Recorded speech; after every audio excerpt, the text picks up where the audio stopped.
যে রাষ্ট্রীয় প্রতিষ্ঠান রয়েছে, এই জন্য সতর্ক হন। আজকে যে কর্মশালার যে উদ্দেশ্য সেটা ভালোভাবে শোনেন। আমাদের এখানে অনেক বক্তা রয়েছেন, তারা বক্তব্য রাখবেন। তাদের বক্তব্য শুনে আপনারা সেভাবে আপনাদের পাড়া প্রতিবেশী সবার কাছে গিয়ে 31 দফা সম্পর্কে বলবেন।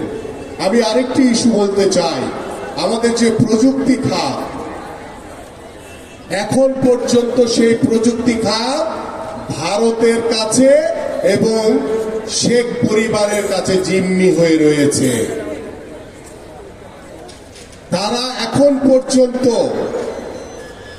তাদের সামগ্রিক যে সিন্ডিকেট গুলো রয়েছে, এখন পর্যন্ত তারা এই প্রযুক্তি খাতকে নিয়ন্ত্রণ করছে।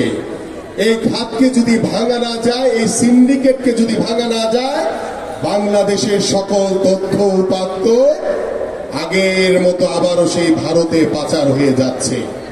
এই জন্য আপনাদের সকলকে সতর্ক থাকতে হবে যে বাংলাদেশ থেকে যাতে কোনো তথ্য উপাত্ত বিদেশে পাচার হতে না পারে। এবং সেই সিন্ডিকেটদেরকে আহ্বান করব আমি অন্তর্বর্তীকালীন সরকারের কাছে, এই ষড়যন্ত্রকারীদেরকে আইডেন্টিফাই করে আইনের আওতায় নিয়ে আসেন।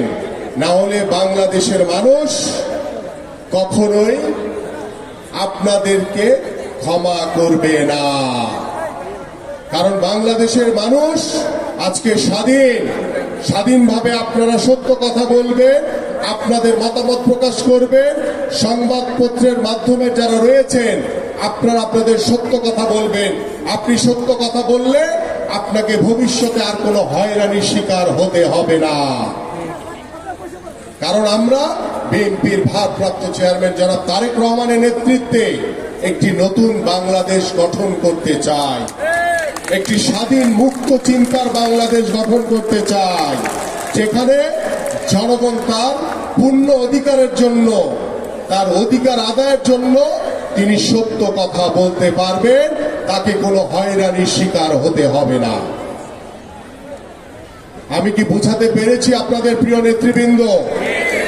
কিন্তু দুর্ভাগ্যের বিষয়, আপনাদের হাত ধরে কিছু অনুপ্রবেশকারী নব্য বিএনপি, বাংলাদেশে এখন তার কোনো আওয়ামী লীগ নাই, সব বিএনপি হয়ে গেছে। বলে গিয়ে আমি তো ভাই আমিনুল ভাইয়ের লোক, ওই আওয়ামী লীগ গিয়ে বলে আমি তো ভাই নীরব ভাইয়ের লোক, বলে না? কিন্তু সতর্ক থাকতে হবে আপনাদেরকে। কারণ কোন আওয়ামী লীগ, কোন ষড়যন্ত্রকারী, কোন আওয়ামী লীগের দোষর বাংলাদেশে তাদের কোনো স্থান নাই।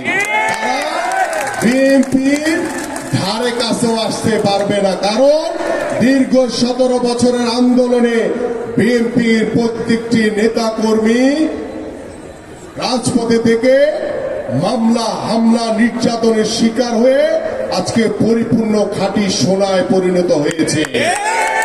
তাই বিএনপির যে শক্তি রয়েছে, যে ঐক্য রয়েছে, সেই ঐক্য ভাঙার মতো ক্ষমতা কোন ষড়যন্ত্রকারীর হবে না ইনশাআল্লাহ।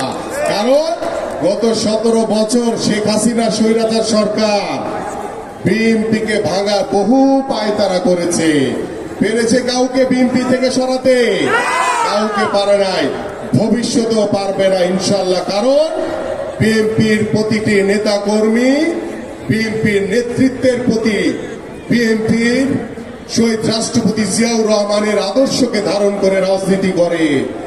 বিএনপির চেয়ারপারসন, বাংলাদেশের তিনবারের সাবেক সফল প্রধানমন্ত্রী দেশনেত্রী বেগম খালেদা জিয়ার আপসহীন নেতৃত্বকে, তার নেতৃত্বের প্রতি আনুগত্য রেখে রাজনীতি করে। বিএনপির ভারপ্রাপ্ত চেয়ারম্যান, যিনি দীর্ঘ 17 বছর ধরে নিরলস পরিশ্রমের মাধ্যমে বাংলাদেশকে স্বৈরাচার মুক্ত করেছে, সেই বিএনপির ভারপ্রাপ্ত চেয়ারম্যান জনাব তারেক রহমানের প্রতি পরিপূর্ণ আনুগত্য রেখে রাজনীতি করে। সেই জন্য বিএনপিকে ভাঙার মতো ক্ষমতা কারো নাই।